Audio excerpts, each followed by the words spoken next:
prácticas hemos hablado de algunos puntos que remarcan un poco realmente cómo es el trabajo del anestesiólogo, cuáles son sus campos, ¿no? Cuáles son sus obligaciones, sus responsabilidades frente al paciente, ¿no? Bien, ahora vamos a hablar un rato sobre la evaluación preoperatoria y el riesgo anestésico. Bien, les había dicho a estos dos colegas que ya pasaron, o pre-colegas, ¿no? ¿Cómo le diremos? Con nosotros en la práctica, que cuando hablábamos de la práctica de catéter venoso, que el proceso quirúrgico tiene tres partes bien claras: el pre, el trans, o durante y el post. ¿De acuerdo? Antes de pensar que la cirugía era solamente el momento de la extirpación, de la parte quirúrgica. Bien, entonces no es así. Por lo tanto, el anestesiólogo tiene que explicarse como el cirujano en las tres etapas, ¿no? El cirujano hace el diagnóstico, proponiendo la cirugía, ¿no? Aunque ustedes no lo crean, el cirujano propone la cirugía efectuada, apendicectomía, colpotomía, y es el anestesiólogo el que le da el paso. El cirujano no decide. ¿Ok? Bien. Entonces, el otro aspecto es el aspecto de la seguridad, ¿no? Se haya logrado disminuir el porcentaje de fallecimiento de personas que entran a cirugía.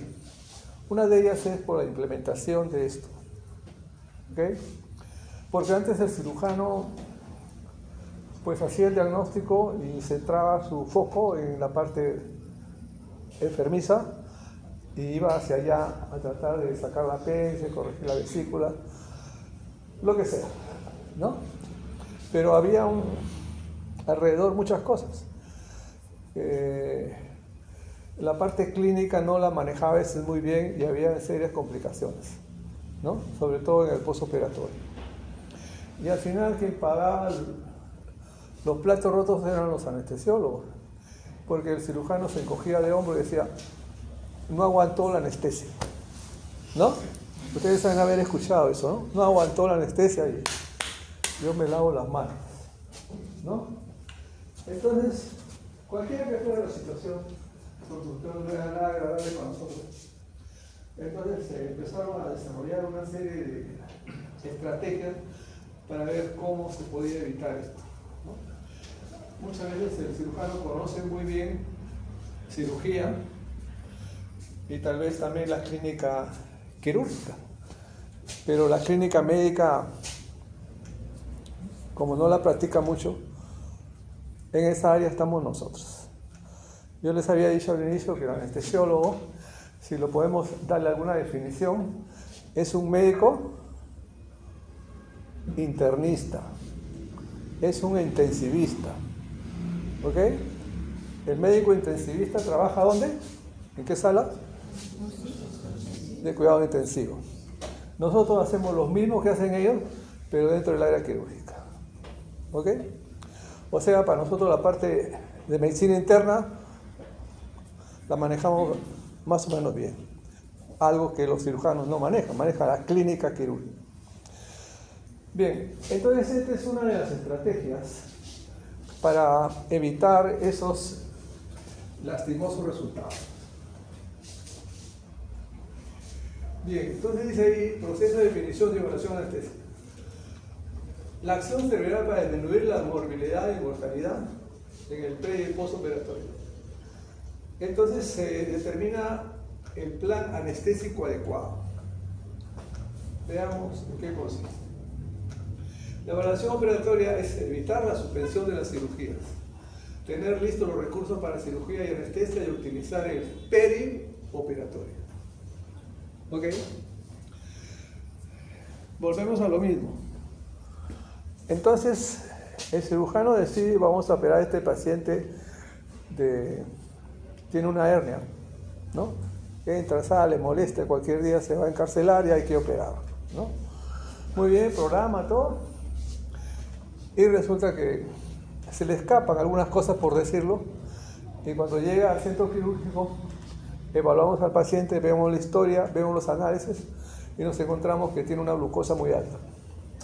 Entonces nosotros le decimos, señor cirujano, este paciente no se puede operar. Entonces él se molesta, dice, ¿por qué? Si yo he dicho que sí, que yo soy el papá, yo mando y este se opera. Entonces nosotros le decimos, ahí está la puerta, llévese usted y su cirujano. Y no se opera. Y si usted quiere operarlo, ponga en la historia que usted se responsabiliza de cualquier consecuencia de la cirugía. Por supuesto que no firma ni saca la tal, ¿no es cierto? Entonces, pero al margen del momento, se suspendía cirugía, pues, porque los pacientes no iban adecuadamente preparados a la sala. Entonces, había un porcentaje de cirugías suspendidas con la molestia propia del usuario, o sea, del paciente, y obviamente del hospital. Entonces, hacia allá vamos. Bien, ¿en qué consiste la evaluación preoperatoria? En la consulta. Debe realizarse 3 a 4 semanas previas a la verdadera evaluación, cirugía electiva y programada. Sobre este mismo tema, me acuerdo, yo era el jefe del departamento de anestesia del Hospital Almenara, el mejor hospital del Perú, ¿no es cierto? ¿Sí? Claro, por supuesto. Entonces, de ahí han nacido todas estas cosas. ¿Quién lo hizo? Papá. Ya. ¿Por qué se ríe? Soy papá, yo tengo 3 hijos. Entonces, se les hizo entender de que era necesario hacer una adecuada evaluación de los pacientes para evitar toda esta situación y darle calidad del tratamiento del paciente, asegurarle un mejor resultado.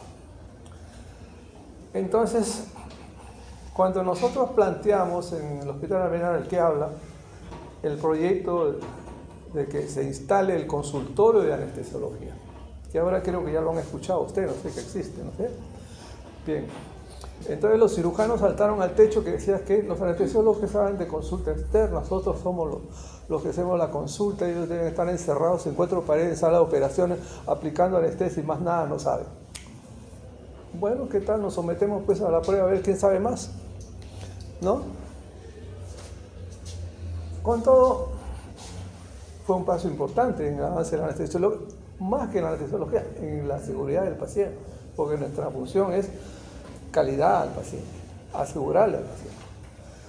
Contra todo y marea instalamos y todos los pacientes que se programaban iban donde nosotros y nosotros los mandábamos, ellos los mandan al consultorio de anestesia, donde el anestesiólogo, como el médico internista, como el cardiólogo, como el neumólogo, como el urólogo, tiene su consultorio al lado de los otros especialistas. ¿Y qué hacemos ahí? Medicina interna. No damos anestesia. Eso quiero porque ustedes son alumnos de medicina y probablemente conversan con algún amigo, familiar, tiene alguna cirugía, fulano, y ustedes deben dar lo que se llama la educación médica, la cultura médica, que no es igual que aprender cirugía, no, la educación médica para los que no son médicos, ¿ya? No te dejes operar si no te ha evaluado la alimentación. ¿Estamos? A eso dirigimos, al parte de los detalles de quién sabe más, quién puede más, eso no tiene importancia. ¿Sí? Bien. Entonces, ahí dice visita previa.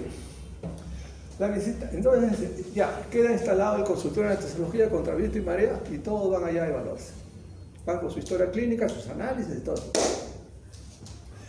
Muy bien, y el anestesiólogo va a hacer lo que ahora más adelante vamos a ver, la evolución. La visita previa ya es cuando el paciente está hospitalizado. Por ejemplo, hoy día se hospitaliza y mañana se opera. Y hoy día en la tarde, muchos de los colegas residentes deben estar en todas las unidades evaluando los pacientes que se operan mañana, pero que ya están hospitalizados y ya pasaron por la consulta previa con el visto bueno y la hoja de riesgo no quirúrgico, riesgo anestésico. Porque antes se pensaba, de que riesgo quirúrgico era pues ir al cardiólogo, ¿no? Se pensaba, manda al cardiólogo, el cardiólogo decía que el corazón estaba bien, aunque el resto esté hasta las patas ya separado. Bien. Y la evaluación rápida más que todo para los pacientes de emergencia. Cuando el paciente llega de emergencia ya no hay tiempo, pues consulta previa menos, ¿no es cierto? Entonces llega en pre-shock, chocado, ya es la evaluación previa, ya no hay tiempo, pero siempre lleva una evaluación. Bueno, me están penando, ¿quién puede arreglar esto? ¿Quién no vale?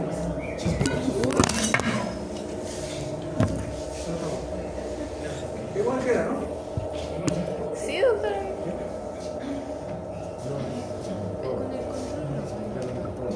Tengo que cuidarme porque dicen que me están filmando, después de salir en TikTok. ¿No? Son tremendos. Oye, ¿ahora? ¿Qué hacemos? No, está cargando, ya está ya. Ah, ya. Caramba, bueno, pero ya. Pero ustedes ven ahí, ¿no? Periódicos y cosas así que ven, ¿no? Noticias que son lamentables, que no deberían suceder, ¿no? Bien. Ahorita acaban, todos los días sacaron me da risa, ¿no? Mala práctica, ¿no? Mala práctica. A cada rato nos denuncian a todo el mundo, ¿no?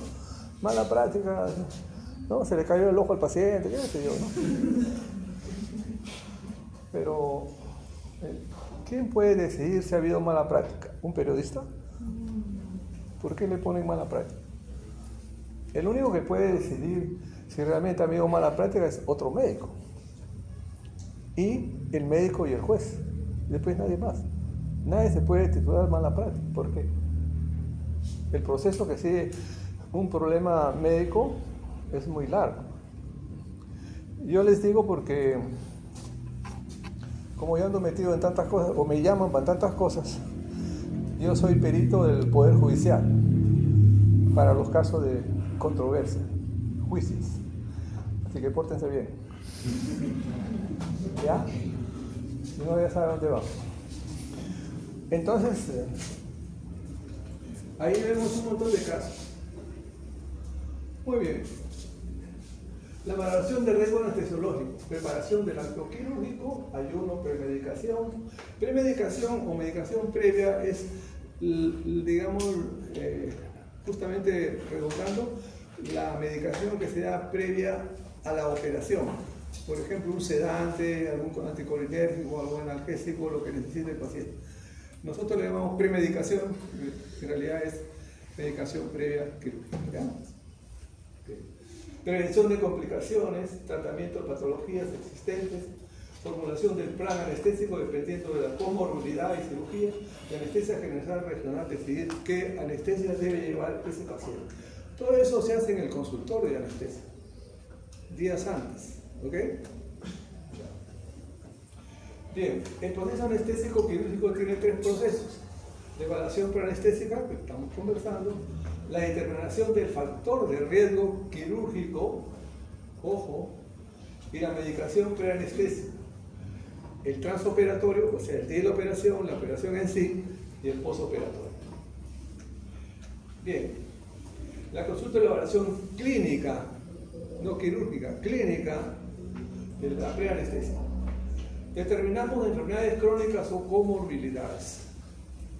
Hábitos, tabaquismo, sedantes, otras drogas, alergias, transfusiones previas, el uso de corticoides, antibióticos, cardiofarmacoterapia, evaluación física, peso, evaluación de la vía aérea difícil.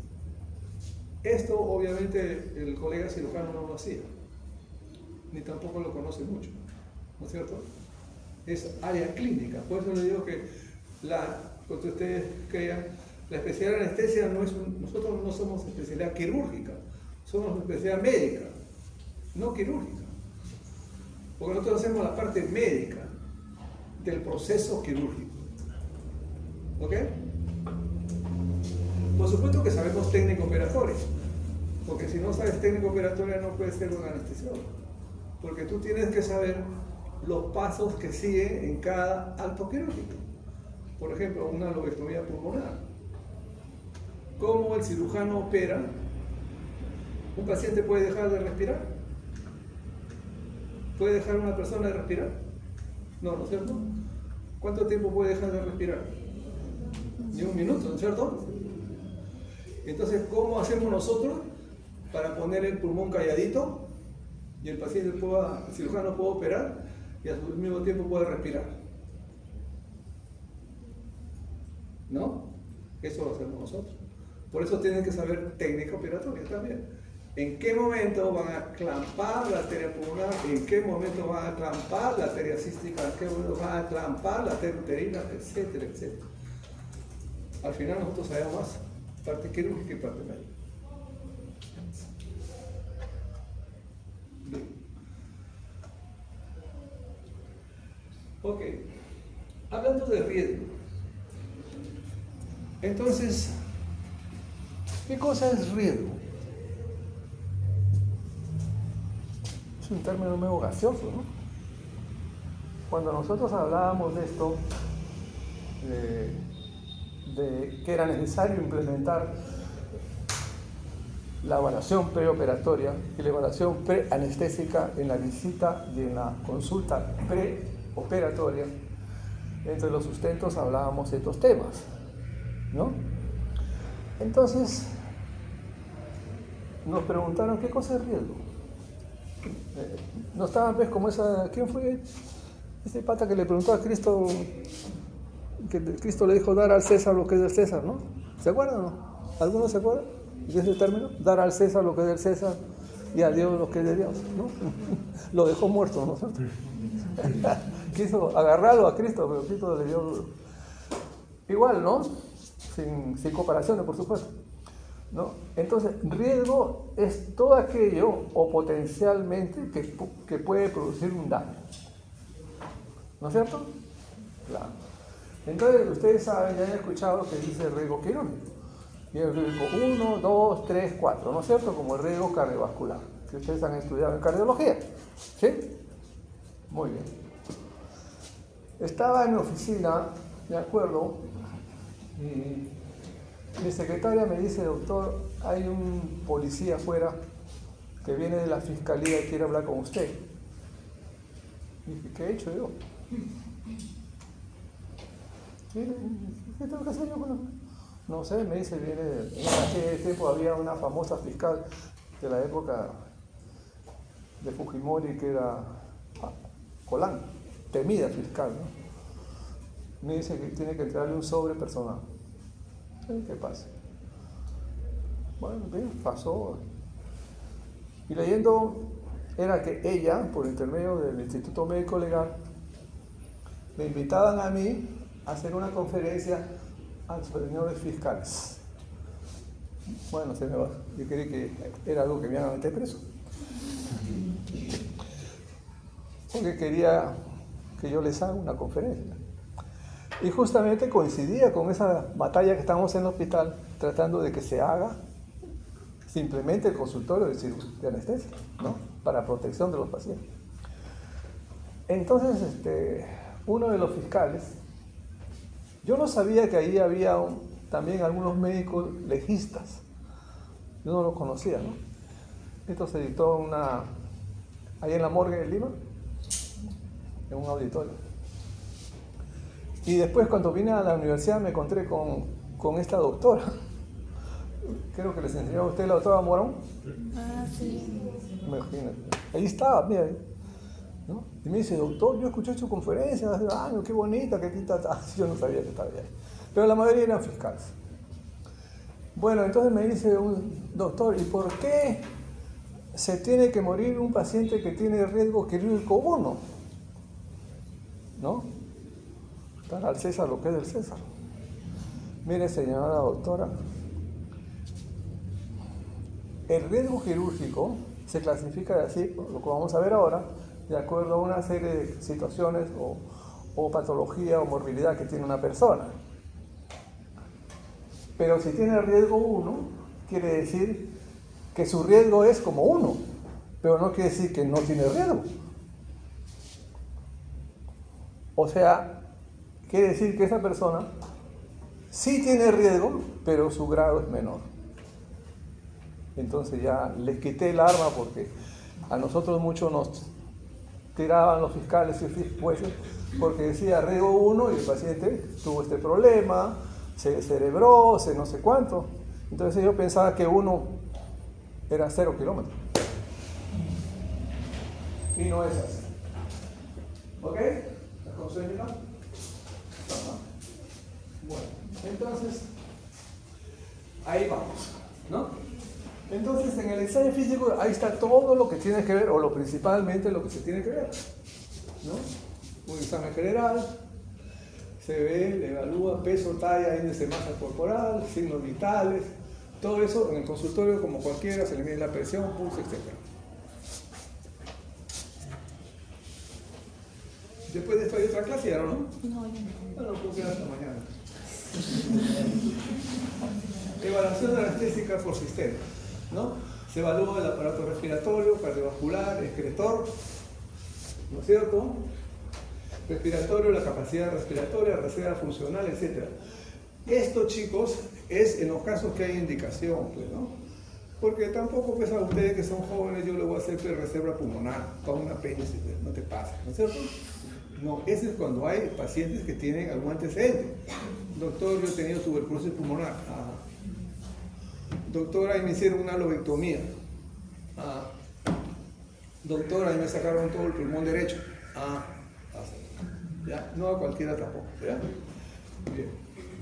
Cardiovascular, lo que ustedes tienen ahí, el excretor, la función renal, orina, características, urea y creatinina. Son los análisis básicos para hacer una cirugía. ¿Ya? ¿Se acuerdan del aparato excretorio, la orina? Porque cuando hablamos de anestésicos locales, ¿se acuerdan? Se excreta por la vía renal. ¿Ya? Bien. Metabólico, perfil hepático, glicemia, hematológico. En anemia se han tenido transfusiones previas por la sensibilización previa, neurológico, estado mental, sedación, excitación. Porque desgraciadamente, pues, cada vez hay, sobre todo en los pacientes jóvenes, que los jóvenes se supone que son los más sanos, ¿no? Pero tienen malas costumbres, ¿no? Por ahí usan lo que no deben usar, ¿no? Entonces esos son un problema, porque primero que no lo dicen, ¿no? ¿Qué persona que consume, qué drogadicto lo confiesa? ¿No? Bueno, nosotros tenemos arte para hacerlo confesar, ¿no? Lo asustamos, ¿no? ¿Te vas a morir? No, sí. ¿De la cual? De la buena.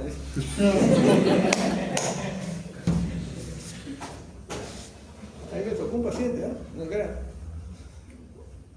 Digo un paciente cuando estaba muchacho, recién había terminado y el pata no se dormía, quería darle un martillazo, ¿eh? Evaluación, examen de laboratorio, hemograma, perfil, glucosa, coagulación, glucosa, etcétera, etcétera, etcétera. Eso solo tiene una duración de 3 meses. ¿Ya? O sea, estamos en problemas porque como el seguro social para que te hospitalicen tienes que robarle a María Santísima, ¿no? Entonces, bueno, pero ese es su valor internacional. Ahí está la referencia, ¿ya? Bien. Clínico quirúrgico, factores dependientes del paciente. Este es lo que yo les decía, pues, a los colegas cirujanos y a los fiscales, que el riesgo no está solamente en el médico, en el qué hace el médico, qué no hace, o qué mal hace, o qué bien hace, sino hay 3 áreas bien determinadas. El riesgo dependiente del paciente, en el cual el médico no participa, porque el médico no tiene la culpa que a ese paciente le hayan sacado un pulmón, no le han hecho una lobectomía, le han hecho una cesárea previa, etcétera, etcétera. O que tenga diabetes, o que sea reumático, que tenga lupus, o lo que sea. Entonces, esos son los factores que dependen netamente del paciente, en el cual nosotros mayormente no podemos modificar. Pero él va con ese overage, ¿sí? ¿Se dice? ¿No? O score, digamos, a sala de operación. Y te lo pone ahí encima al médico. Yo soy diabético, no soy de los muy buenos, ya soy de los que se pone insulina, ¿no? Entonces, esos son factores que dependen del paciente y que pueden incrementar el riesgo. ¿Ok? Bien. Factores relacionados con la cirugía, factores directamente concernientes al acto quirúrgico propiamente dicho, modalidad de ingreso a sala de operaciones, si es de emergencia o no de emergencia, ¿no es cierto? Localización de la cirugía, duración, agresividad estimada, sangrado estimado, etc. Ahí la doctora le ha borrado para ser buenita, destreza del cirujano. ¿Ya? Entonces cuando uno va, ustedes ya que recorren los pasillos del hospital, en el supuesto caso de un familiar o algo conocido, quieren que se opere ya, siempre decimos, ¿no?, que te opere fulano porque ese es buenazo, ¿no? ¿Sí o no? Entonces, ¿de qué estamos hablando? De la destreza del cirujano, ¿no es cierto? Entonces eso también tiene que ver. Hay médicos cirujanos que tienen mano pesada. Mano pesada pues son toscos operando, ¿no? Hay otros que son muy rápidos, etcétera, etcétera. Entonces siempre buscamos el mejor o la mejor, ¿no es cierto? Entonces la destreza del cirujano también tiene que ver con el riesgo, porque a veces puede suceder, y sucede, que se llevan de encuentro una arteria. Y ahí, lo que les decía para lo del catéter venoso, el paciente se vuelve crítico. ¿Ok? ¿Sí? Ya, algunos han hecho práctica conmigo, ¿no? ¿Sí? Entonces, el paciente se vuelve crítico. Y eso es un riesgo que no depende del anestesiólogo. ¿Estamos? Muy bien. Este está crítico también, ¿no? Ya.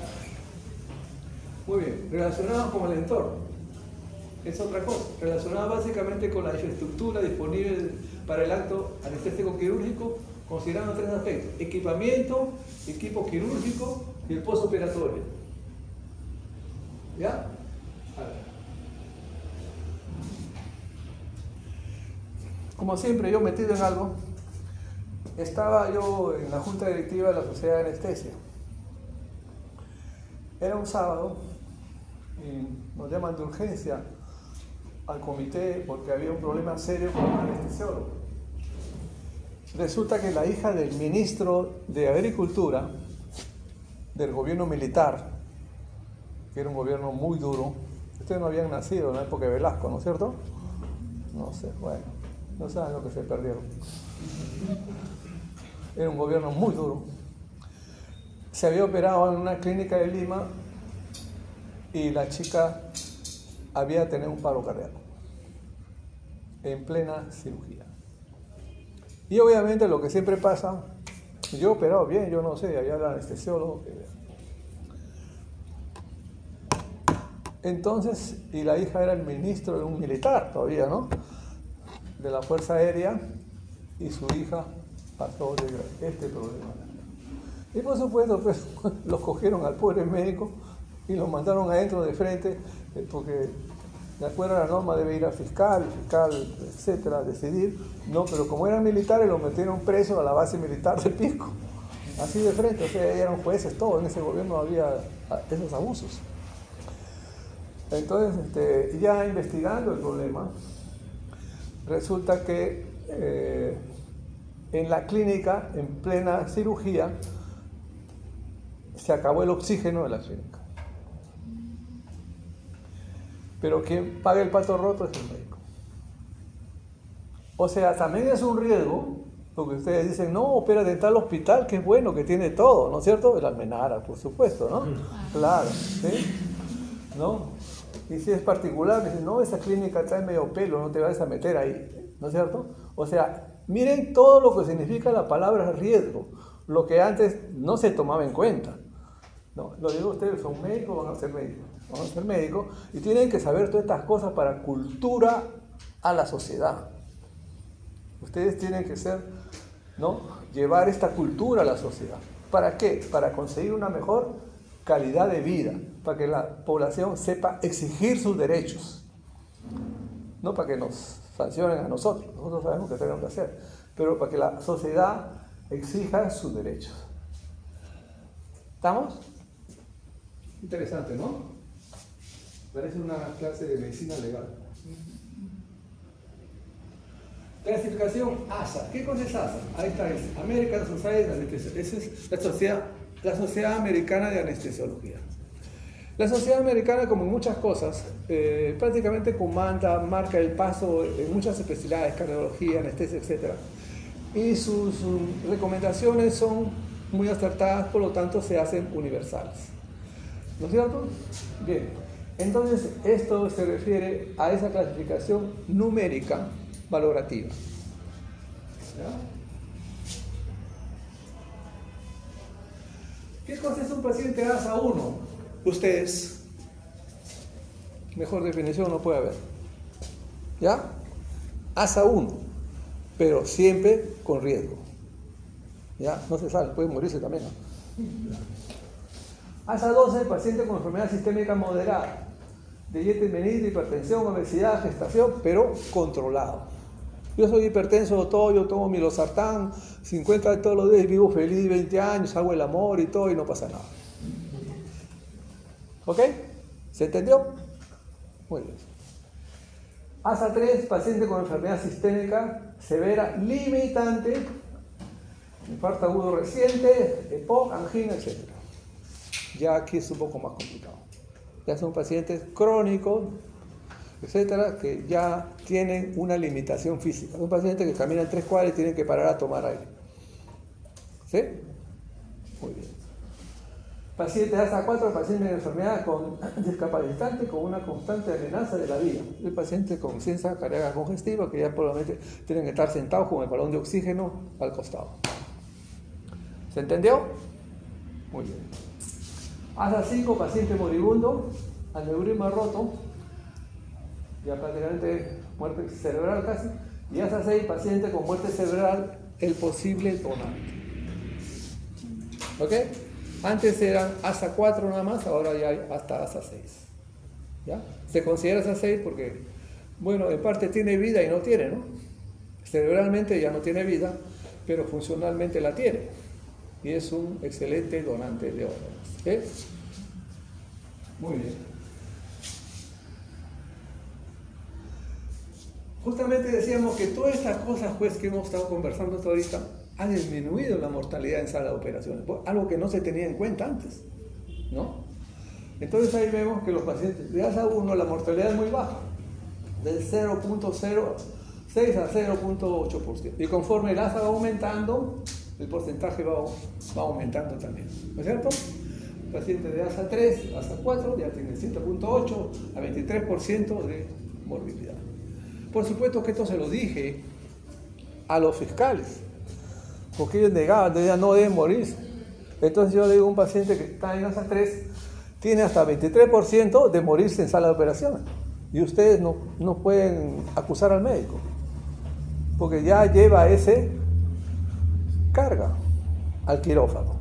Ya lleva esa carga al quirófano. Que es algo que ustedes también deben enseñar a la civilidad. Porque la gente piensa que no le debe pasar nada, ¿no es cierto? Pero ustedes como estudiantes de medicina dicen, no, tu tío, tu primo, tu amigo, tu novia, lo que sea, ya tiene este problema y tiene esta posibilidad de riesgo. Y no vayas a la televisión a decir mala práctica. ¿Se entendió? ¿Sí? Eso es importante, porque ustedes tienen la obligación de culturizar y enseñar a la sociedad civil.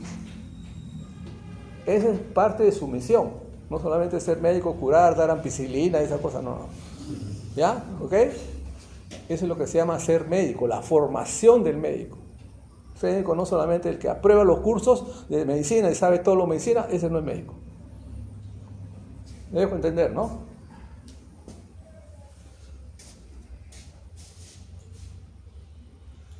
Bueno, vamos a revisar rápidamente en cardiología qué es lo que se hace, ¿no?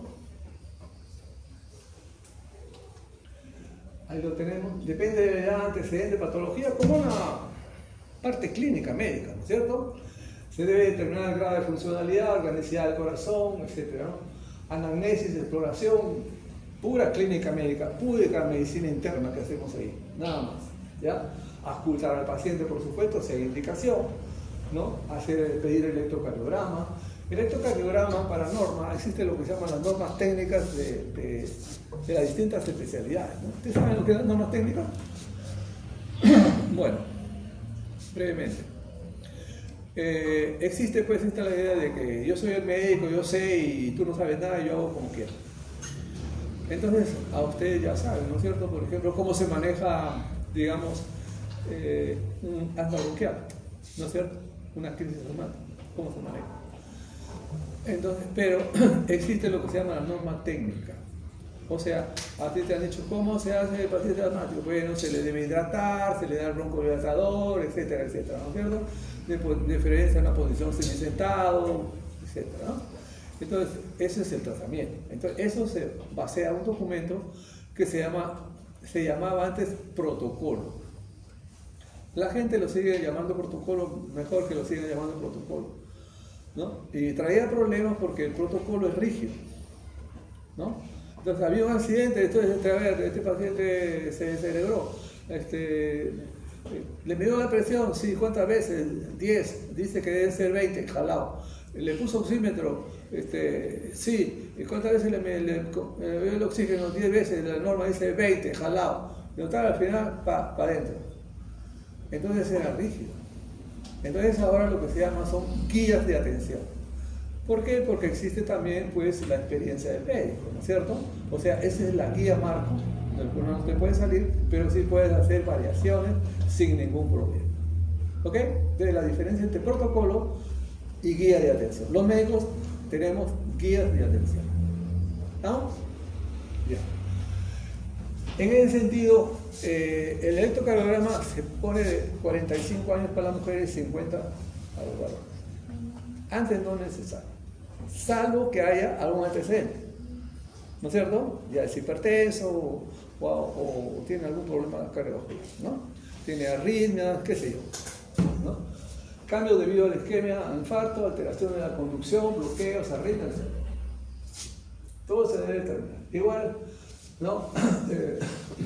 De acuerdo a la exploración también existe el riesgo cardiovascular.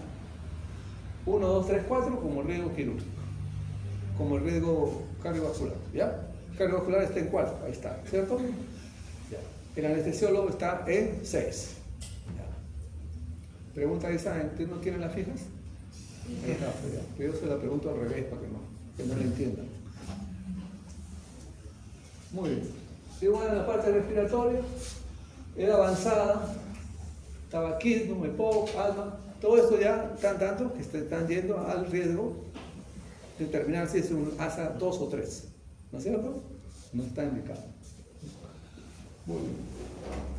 Roncadores como yo, y ahí veo unos gorditos también por ahí. Ya. Evaluación del sistema respiratorio, todo lo que se debe hacer. Es importante determinar el grado de funcionalidad y capacidades respiratorias, ¿no? No siempre es creo que hace 3 o 4 días salió en la televisión, ¿no? Un futbolista que se había muerto en la cancha, ¿no? ¿Sí lo vio? Un hombre joven, atleta, pum, se cayó muerto.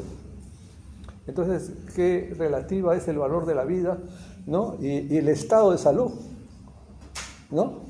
Entonces ahí se va a generar un juicio de por qué al departamento del club, que por qué lo dejó jugar a esa persona, ¿no? Pero en ese momento que le hicieron el examen, no tenía, pues. Porque como ustedes saben, cuando tú te haces un análisis, es la fotografía, les habrán dicho, ¿no? La fotografía es la glicemia de ese momento, pero no quiere decir que es tu glicemia de 24 horas. Te tienes que estar tomando 24 horas la glicemia, es imposible, ¿no es cierto? Entonces eso es referencial, y eso es lo que no tienen a veces los jueces. Entonces nosotros fuimos a enseñarles esas cosas, que entiendan que la medicina no es como la matemática, que 2 y 2 son 4. La medicina 2 y 2 pueden ser 3.8 o 4.1 y es válido. ¿Sí? Y ellos no entendían eso, ¿no? Ahora ya están un poquito más elásticos. Bueno, estudios radiográficos determinan enfermedad aguda pulmonar, también en pacientes en que tienen pues algún antecedente, ¿no? O sea, a ustedes jóvenes, bueno, yo no les voy a pedir una radiografía de pulmones para hacer una cirugía simple, ¿no? No estaría indicado, sería un exceso en todo caso, ¿no? ¿Ya? Ahora, claro, las clínicas piden de todo porque ya es otro problema. La vía aérea. Entonces, nosotros vamos a tener, todos ustedes, 2 prácticas. La primera es la que ya saben que estamos haciendo catéter venoso, y la segunda es manejo de la vía aérea, ¿no? Muy importante. El manejo de la vía aérea es la diferencia entre la vida y la muerte. Quien no respira, se muere, ¿no es cierto? Así de fácil. Entonces, para nosotros es vital. Entonces, la distancia mentoniana es más o menos de 6 centímetros. La apertura oral 4 centímetros, la movilidad cervical 80%. Eso es más o menos lo que debería ser. La incapacidad submaxilar. Estos son, vamos a ver, son unas cifras de lo más o menos qué es lo que debemos encontrar cuando nosotros examinamos. Poniendo la mano así, se puede medir. Ahí tiene, ¿no?, la distancia tiro-mentoniana. Tiro-mentoniana, y si de acuerdo, es una escala de Andretti, ¿no? Grado 1 más de 6.5, grado 2 de 6 a 6.5 y grado 3 de menos de 6 centímetros. Eso quiere decir, ¿cómo puede uno estirar el cuero y abrir la boca para exponer la vía aérea superior? Cuando se empieza la anestesia, voy a adelantar un poquito la clase de anestesia general que les voy a dar. Viene de 3 fases, ¿no? Inducción, trans y post, ¿no? En la inducción se hace lo que se llama la intubación endotraqueal, ¿no? Pero para la inducción endotraqueal primero hay que dormir al paciente. Mejor dicho, ponerlo en apnea total. Si una persona entra en apnea total, ¿cuánto tiempo tiene para estar sin oxígeno? Después de 1 minuto estamos en serio problema, ¿no es cierto? Entonces, el anestesiólogo tiene 30 segundos para instalar un tubo dentro de la vía, porque el paciente está en apnea total.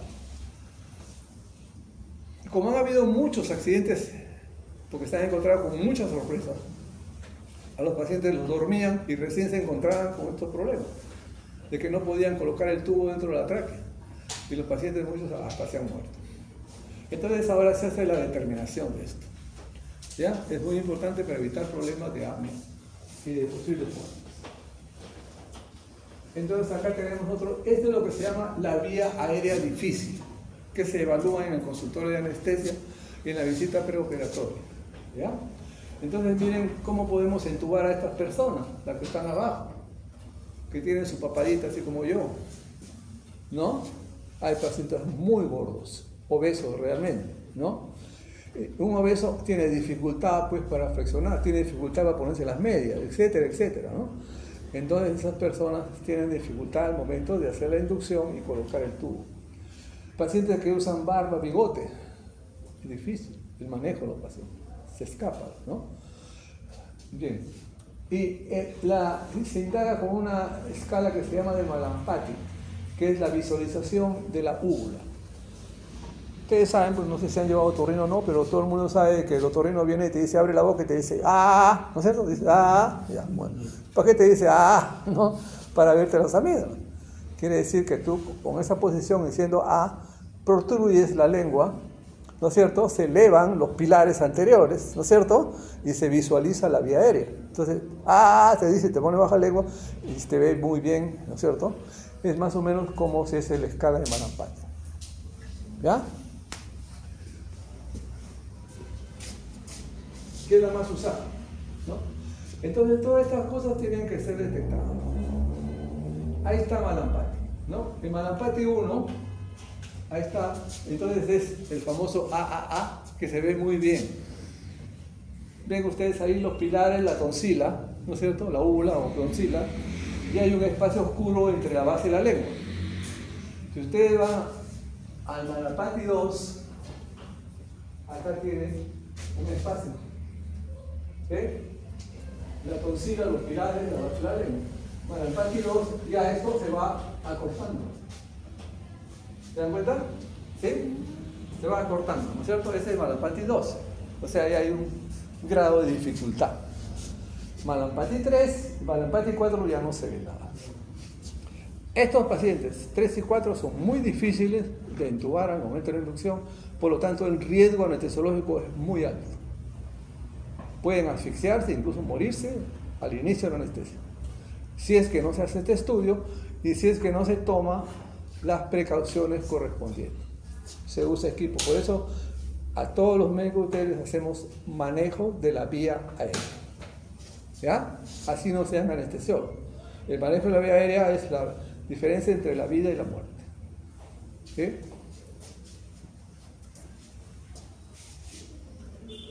Muy bien.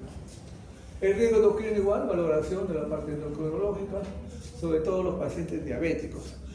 Hay un buen porcentaje de diabetes. La diabetes es una enfermedad muy común, ¿no? Hay gente que no sabe que es diabético hasta el momento que le hacen el examen preoperatorio. Mientras tanto, es un hombre enfermo. ¿Sí? Ya. Valoración preoperatoria de la situación orgánica, control de la glicemia sérica, en prevención de las complicaciones agudas de la diabetes y complicaciones quirúrgicas. Ustedes habrán escuchado que los pacientes diabéticos tienen problemas para la cirugía, ¿no? ¿Sí? Muy bien. El control de la glicemia preoperatoria evita la aparición de cetoacidosis, coma, hiperosmolar e hipoglicemia aguda. Se ha realizado con una mejor, se está relacionado con una mejor cicatrización de la herida y menor incidencia de la infección y menor tendencia a la hipercoagulabilidad. He ahí su importancia. O sea, hay 3 problemas que se pueden presentar en el paciente diabético, ¿no es cierto? Que tenga una mala cicatrización, que tiene un alto índice de infección postoperatoria, el paciente diabético, ¿ya? ¿Por qué? Porque no hay buen aporte de oxigenación a la zona afectada. Entonces, al haber poca oxigenación, hay poca defensa y además hay facilidad de que la herida se infecte. Por eso es que los diabéticos deben ser adecuadamente preparados para llevar esa cirugía. ¿Ok? Regular bien la glicemia. ¿Estamos? Salvo que sea de emergencia. La parte renal igualmente, muy importante. Se determina haciendo un examen de orina para investigar sangrado de la orina, infección, cristales, densidad. Ustedes saben que los cristales, ¿cuál es la relación? ¿Por qué se ha puesto ahí cristales? A ver si piensan un poco. Hoy día estoy bueno, no he hecho preguntas. ¿Por qué? ¿Cuántos tipos de cristales hay en la orina? De urea, de oxalato, Ya me olvidé, ¿no? Me lo memoricé para el examen nomás y después ya no quedó nada. ¿No es cierto? Aprendizaje clásico, ¿no? ¿Cuál es la relación? ¿No? Entonces, hay cristales que se dan solamente en los casos de insuficiencia renal. Vayan a leerlo, ¿ya? ¿Sí?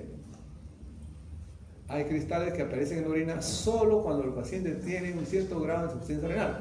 Hay otros cristales que no. Por eso que se pide un examen simple de orina, te da muchísima información. Desde la coloración, la densidad, la presencia de cristales, ¿okay? La acidificación de la orina, etc. Con esos, un análisis de orina no cuesta más de 15 soles y da mucha información. ¿Ya? Urografía excretoria ya para los casos que tienen algún antecedente, ¿no? Incluso los diabéticos, ¿ya? Consentimiento informado. No toques a quien no quieras que no se toque. ¿No es cierto? Muy bien. Dice, todo paciente antes de ingresar a la cirugía debe tener firmado el consentimiento tanto de la cirugía a realizar como el tipo de anestesia y tiene la posibilidad de poder arrepentirse del consentimiento y de echar marcha atrás. Es su derecho. Ese es un formato que se llena, ¿no? Ustedes saben, ¿no? ¿Saben? Explicaba ya eso, ¿no? ¿Sí? Muy bien. Entonces, ese es su derecho. Porque también habían, pues, problemas que sucedían y entonces el médico, tanto el cirujano como el anestesiólogo, decía, no, que usted tiene tal cosa y se le puede, hay un porcentaje que se le presente esta complicación, ¿no?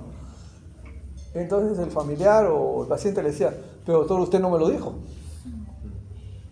Usted no me lo dijo. Y ahí venía la controversia legal. Y ahí se agarraban los abogados, ¿no? Y te atacaban, ¿no? Sucede mucho bueno, no mucho, pero ciertas frecuencias, sobre todo en la cirugía que les gusta a las chicas. La liposucción, la lipoescultura, y esas cosas, ¿no? Ponerse bonita, ¿no? Entonces, si el cirujano le dice a la paciente que hay un 5 a 7% de mujeres, bueno, en supuesto caso que sea mujer, hay frecuencias se hacen ella, que se hace en la liposucción, que pueden tener trombosis grasa y por lo tanto trombosis pulmonar o trombosis cerebral. ¿Tú te operas? Si el doctor te lo dice que hay un 5 o 7% de la posibilidad de que puedas hacer una trombosis grasa, ¿te operas? No. ya lo piensan, ¿no es cierto? Claro. Pero entonces sucede, pues, ¿no? Joven, bella, no sé, hermosa, ¿no? Liposucción, el paro cardíaco, se muere, mala práctica, ¿no? El trome, ¿no? Yo te he visto leyendo el trome. ¿Sí o no? Entonces, recién el médico le dice que hay esa posibilidad, pero el doctor se lo... ¿Se dan cuenta? ¿Cómo generamos a veces problemas, ¿no es cierto? Porque el paciente tiene la obligación de ser informado. Yo tuve un juicio en la clínica. Una paciente se operó de un bólulo y de una obstrucción y resulta que se hizo una segunda reoperación y una mala suerte de entrar. Y total, la paciente salió, ya le tuvo que hacer una colectomía, una cirugía grande ya de emergencia que no estaba preparada. Y bueno, la paciente al tercer día se muere, ¿no? Entonces ya, es un escándalo, ¿no? Resulta que era esposa del presidente de la Unión del Perú. Y el marido decía, no hablaba por su mujer, sino decía, ¿cómo la esposa del presidente del Club de León se puede morir? No decía, por su esposa o algo así. Entonces, bueno, y ahí ya sale la literatura y ahí dice que el 5 al 7% de los pacientes operados de cáncer de colon, reflexión, de colectomía pueden tener este problema. Bueno, al final salió todo bien, ¿no? Pero conscientemente informado. Y otra recomendación, nunca obliguen a un paciente o convenzan a un paciente que se haga determinada cosa. Lo peor que pueden hacer, te lo doy el consejo de todo corazón. ¿Ya? No convenzan a un paciente a operarse. No convenzan a un paciente que se haga tal o cual procedimiento. Tienen lo que ellos mismos lo son. ¿Ya?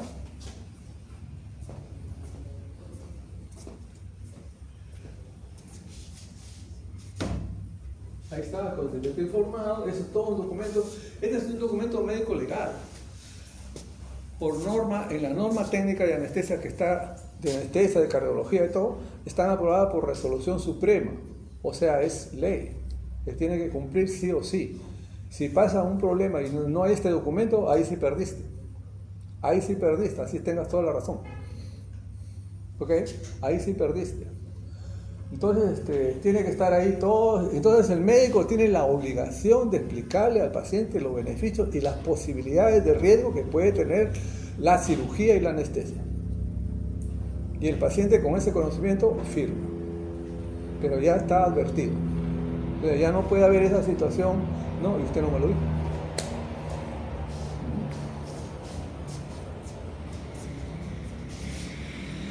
Bueno, son todos los documentos, los que hay que firmar, ¿no? El consentimiento informado para anestesia epidural. Hace como 8 o 10 años, en mi parte privada me llegó una paciente para operar. Venía de Estados Unidos, ¿no? Y cuando me pone la historia, era una paciente, la historia era de este ancho, parecía una guía telefónica a las antiguas. Hay que atender a esta paciente, ya soné, dije yo. Pero resulta que casi la mitad eran consentimiento informados. Consentimiento informado para poner el catéter venoso. Consentimiento informado para pasar el asunto. Consentimiento informado para poner el intramuscular. Estados Unidos son un recontra complicado. Allá, bueno, saben muy bien sus derechos, ¿no? Cuando yo estudiaba, volteate cholo, pupa, ya, no vaya. Así aprendimos medicina, ¿no? Desgraciadamente, ¿no? Bueno, los tiempos han cambiado. Y ese es su deber de ustedes, ¿no? Culturizar a la sociedad. El ayuno, ¿no? Estamos hablando de adultos, el aseo personal del paciente. Oh, y eso es importante, muy importante, ¿no? Me acuerdo ahora lo que casi lo han matado al ministro de Educación, ¿no? Cuando hablaron de la selva, ¿no? ¿Saben eso? ¿No? Que habían embarazos de chicas, niñas, etcétera, ¿no? En la selva, ¿no? ¿No? Sí, ¿no? Al ministro de Educación. No sé si es eso, ¿no? Entonces el ministro contesta, yo no creo que como es la intención, que desgraciadamente en la selva, pues, las niñas salen embarazadas, casi niñas y muy jóvenes, ¿no? Y entonces existe un escándalo nacional, ¿no?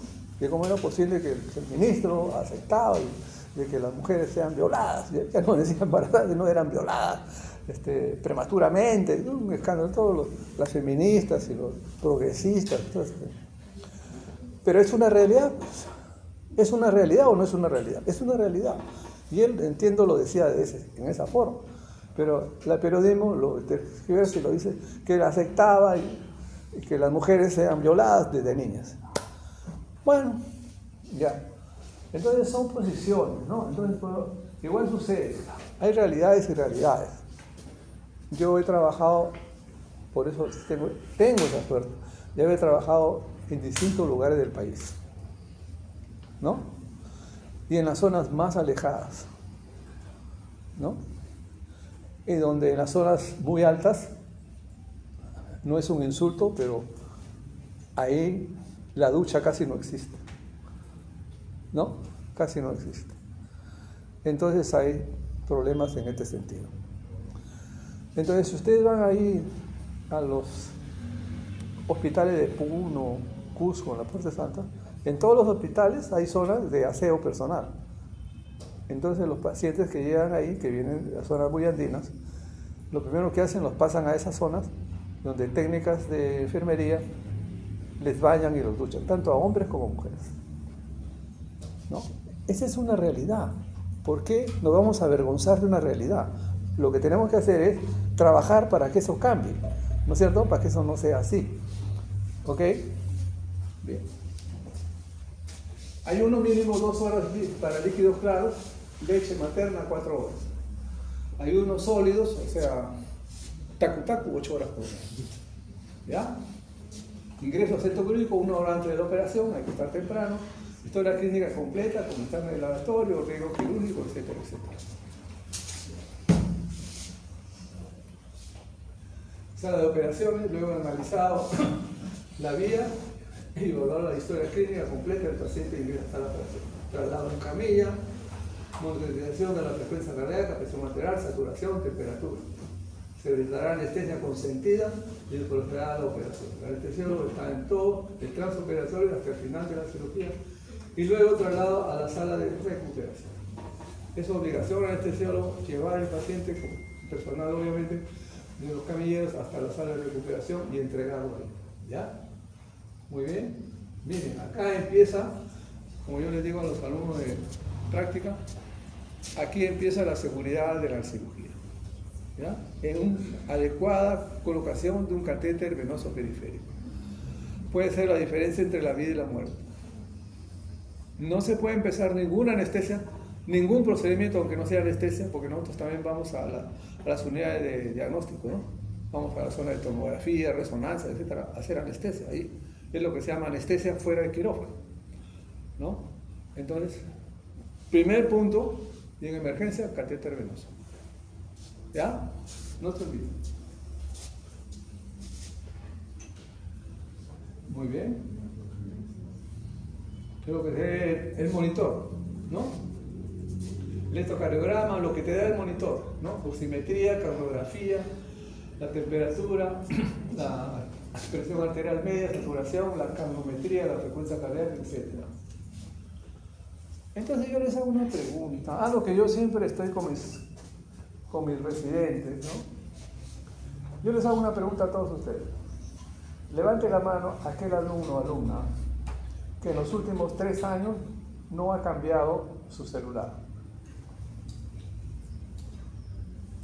Hay plata en la Rich, ¿no? ¿Se dan cuenta? Porque ya mi hijo me está hablando, papá, ya salió el S16 de iPhone, no sé cuánto.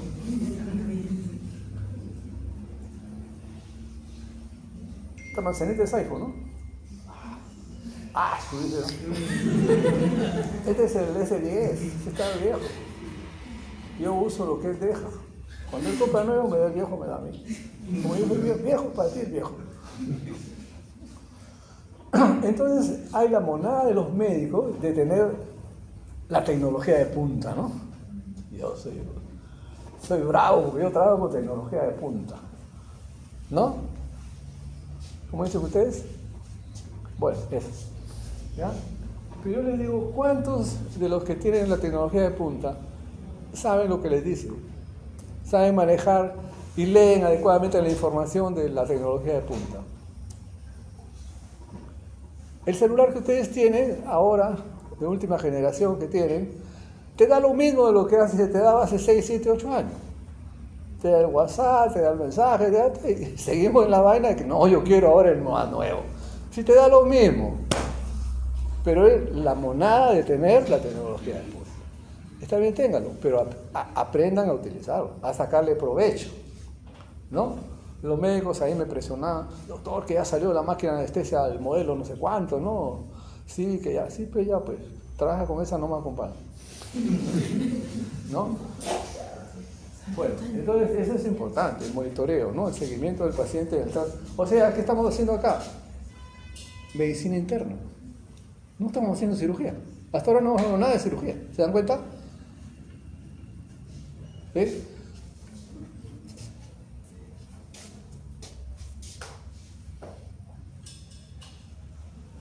Complicación vital, evaluación preoperatoria obligatoria. 30% de muertes entra en sala de operaciones, incapacidad en el manejo de la vía aérea. ¿Ok?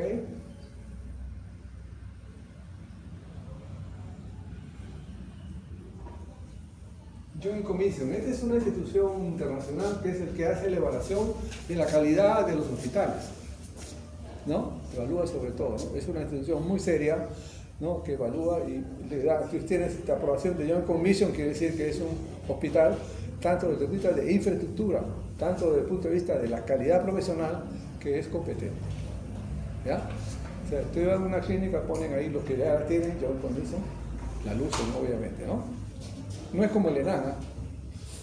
El ENAN es otra cosa.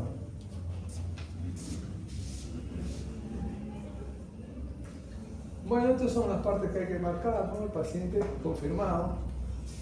Hace años salió también, creo que antes de la pandemia, o la pandemia creo fue, que a un paciente en el Callao creo le cortaron la pierna equivocada, ¿no? ¿Te acuerdas? ¿No? Ahí está, pues. Y el doctor le dijo, bueno, pero a la larga teníamos que cortar también la otra, porque también está media podrida. No, pues así no es, ¿no? Entonces, cuando tú empiezas, así diga ahí, señor, usted se va a operar de la hernia del lado izquierdo, ¿no? Sí, doctor, del lado izquierdo. O sea, reconfirma lo que está anotado ahí. ¿Sí? Para evitar esos problemas, ¿no? Bien. Algunos dicen, entra un gordito y le digo, te van a hacer cesárea. No, es el agua que tengo acá, ¿no? Ok, identidad, sitio quirúrgico, procedimiento, te van a hacer tal cirugía, ¿no es cierto? Sí, tal cirugía, ¿no? Localización quirúrgica, etc., ¿no? Igual, que tiene el paciente, dificultad de la vía aérea, riesgo quirúrgico, todo eso viene ya en la hoja de preanestesia. Nosotros revisamos la historia previamente y ahí nos dan las pautas de más o menos qué tenemos que cuidarnos, qué tenemos que hacer, etc., ¿no? Igual en la parte quirúrgica, también, ¿no es cierto? Sobre todo en la parte de sangrado, lo vamos a hablar en la clase de anestesia general, ¿no? La anestesia revisa si hay alguna preocupación específica respecto al paciente, ¿no? Entonces acá tenemos cirujano, revisa posibles pasos críticos o inesperados que piden presentar durante la integración, la previsión de la pérdida de sangre. Eso, la pérdida de sangre es muy importante, obviamente, ¿no? Hay que estar preparado. No vamos a esperar, sabemos que esa cirugía pues es sangrante. No vamos a esperar que el paciente empiece a sangrar para llamar al banco de sangre, mándenme para hacer la prueba y mándenme la bolsa de sangre, este llega al día siguiente. Yo era muy exigente con eso. Paciente, ¿qué te van a operar? ¿No? Tal cosa. Tú empiezas y están acá la bolsa de sangre encima de la mesa. Aquí, en la sala. Si no, no empiezas. Y en la lucha con los cirujanos, ¿no? No, si no sangra nada. Al final, en la clase, cuando les sabe la clase, la estimación del sangrado. La estimación del sangrado se hace multiplicando por 2 lo que dice el cirujano, ¿no? Y dividiendo entre 2 lo que dice el anestesiólogo. ¿Ya? El cirujano siempre dice, no, sangró 2 gotas, le sacaron medio litro. Ellos siempre minimizan. Es su forma de ser, ¿no? Es su perfil.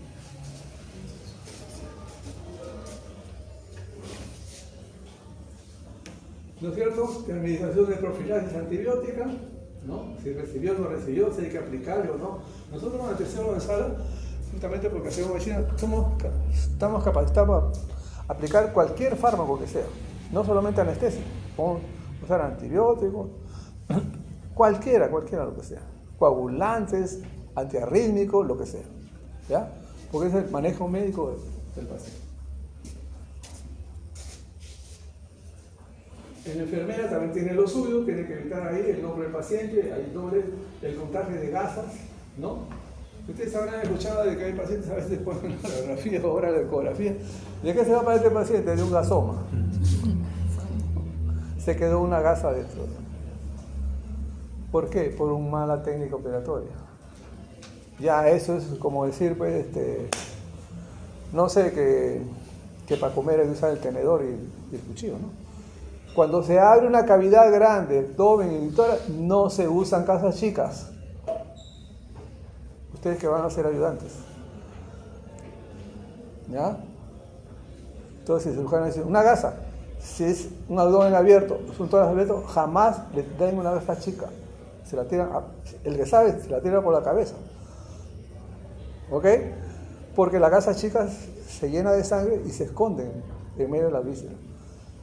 Y después se puede quedar adentro. Y el paciente a los 4 o 5 días está con fiebre. Lo estudian, ahí está la gasa escondida. ¿Sí? Se tiene que tener cultura quirúrgica. Nosotros a veces estamos ahí dando anestesia y están pues los residentes y los cachimpitos, ¿no? Y a veces estamos ahí nosotros en el paciente. Y por abajo le estamos... No le dé gasa chica, esto no le dé. Vaya, doctor, gracias. Les ayudamos a los chicos, ¿no? ¿Ya? Nunca se usa gasa chica, ¿ya? Entre otras cosas que exige la técnica quirúrgica, ¿no? Entonces el conteo de gasas es muy importante.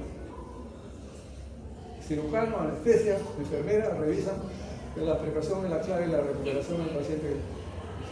Unidad de recuperación, cuando la cirugía ya ha terminado, pasará el paciente en una sola sala de recuperación donde se le dará oxígeno, medicación. O sea, en la recuperación, a veces la gente no entiende, ¿no? Cree que porque el paciente está en recuperación ya está despierto. No es así. En recuperación el paciente todavía sigue, porque hay agentes anestésicos y sobre todo algunos opiáceos que por su metabolismo pueden recircular. ¿Ok? Entonces, cuando se hace la operación, nosotros le decimos, a ver, abre los ojos, abre los ojos. Para nosotros ya se despierta. Para la gente despierta es cuando conversa, ¿no? ¿Ya? Para nosotros, abre los ojos, señor, abre los ojos. ¿Cómo se siente? Etcétera, ¿no? Estímulos auditivos y estímulos táctiles, ¿no? Ya, entonces el paciente está apto para ir a la operación, ya respira solo. ¿Sí? Pero en sala de recuperación se debe hacer el mismo seguimiento que hay en sala: monitorizar oxígeno, camometría, presión arterial, orina, etcétera, etcétera. ¿Ya? Debe ser cuidado intensivo del paciente postoperatorio. ¿Por qué? Porque hay drogas que se vuelven a recircular y entran al torrente sanguíneo y hacen el efecto, o sea, deprimen, le dan sueño o le dan paros respiratorios. Y entonces ahí vienen los accidentes. No, si yo lo dejé bien, dice. Ah, sí, pues lo dejaste bien, pues.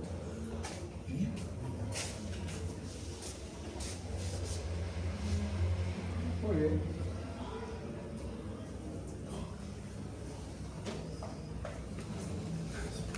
¿Alguna pregunta? Entonces, aplaudo. No, vamos a pasar lista, ¿no? ¿Sí? Ah, sí. Un ratito, ya no se va. No veo. Chicos, pregunten, no se queden con las dudas.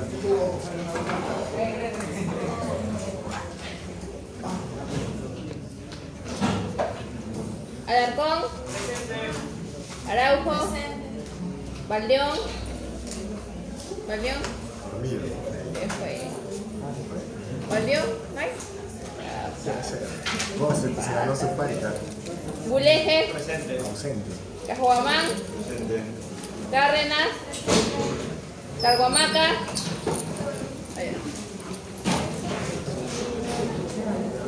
Damián. Fernández.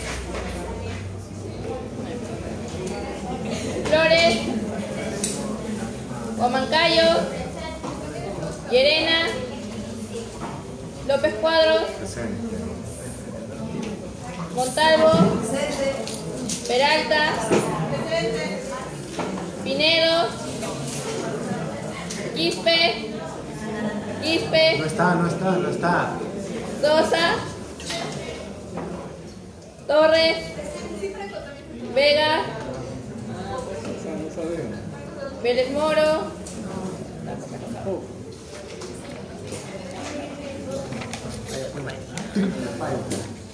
tienen varias faltas, Alberti, Alba, pero hablen pues, fuerte porque es el doctor. Bauman, Bedriñana, Vegaso, Butrón, Cama, Carpio, Charapaqui, Delgado, Flores, Grados, Inostroza, Mendoza, Montoro, Ochoa, Ordóñez, Oriundo, Ramírez, Ramos, Sánchez, Sotelo, Trujillo, Garra. Te voy a pagar yo porque ya